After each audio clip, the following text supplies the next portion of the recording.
Christmas தின நல்வாழ்த்துக்கள். இன்னைக்கு விஜய் நம்ம தாவேகா தலைவர் மாமல்லபுரத்தில் போய் கிறிஸ்மஸ் கொண்டாடி இருக்கிறாரு. சமத்துவ கிறிஸ்மஸ் விழா அப்படின்னு ஒரு வித்தியாசமான இது பண்ணிருக்காங்க.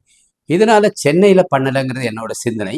ஏன்னா சென்னையில் இருக்கிற ஆல்மோஸ்ட் எல்லா பாதிரியார்களும் திமுக காரங்க விலைக்கு வாங்கிட்டாங்க. ஸோ அவங்க யாரும் வரமாட்டேன்னு சொல்லியிருப்பாங்க. இன்னொன்று ஆணி அடித்து பேச வேண்டியது நம்ம கிறிஸ்டியன். அது இல்லாமல் ஏதோ சமத்துவங்கிற ஒரு பேரை கொடுத்து ஏதோ பயப்படுறாருன்னு நான் நினைக்கிறேன். ஒரு கதை சொல்கிறாரு. அந்த கதையிலையும் யாருடைய பேரும் சொல்லாமல் அது பைபிளில் இருந்து வச்சாரு கூட சொல்லலை. ஆனால் அதுக்கப்புறம் கடைசியாக சொல்கிறார், இந்த மாதிரி நிறைய கதைகள் பைபிளில் இருக்குது அப்படின்னு மறைமுகமாக சொல்கிறார்.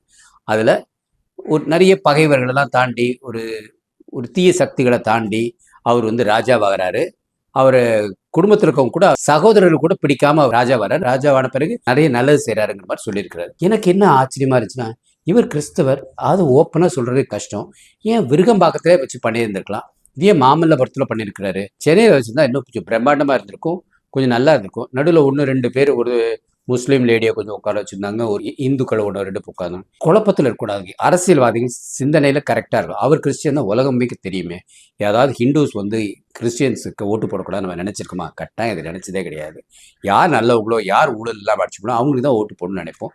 பாவப்பட்டவர்கள் யார் காசு கொடுக்குறாங்களோ வச்சு ஓட்டு போட போகிறாங்க. ஆனால் ஏதோ ஒரு குழப்பத்தில் இருக்க, இந்த குழப்பத்தோட கட்டாயம் வெளியில் வரணும். வெளியில் சிறப்பாக பேசணும். அவர் மறைமுகமாக பேசியிருக்கிறார். எனக்கு இந்த ஒரு சமத்துவ கிறிஸ்மஸ் மேலே எனக்கு ஒரு அவ்வளோ நம்பிக்கை இல்லை. விஜய் அடுத்த கிறிஸ்மஸ் அது மக்களிடத்தில் சேர்ந்து நான் ஒரு கிறிஸ்டியன் அப்படின்னு சொல்லி கொண்டாடட்டும். யாருமே அதுக்கு எதிர்ப்பு தெரிவிக்க மாட்டோம் அப்படிங்கிறது உண்மை. இது தமிழக மக்களோட கலாச்சாரம். வாழ்க பாரதம், வளர்க இளைஞர் சமுதாயம், ஒளிரட்டும் தமிழகம்.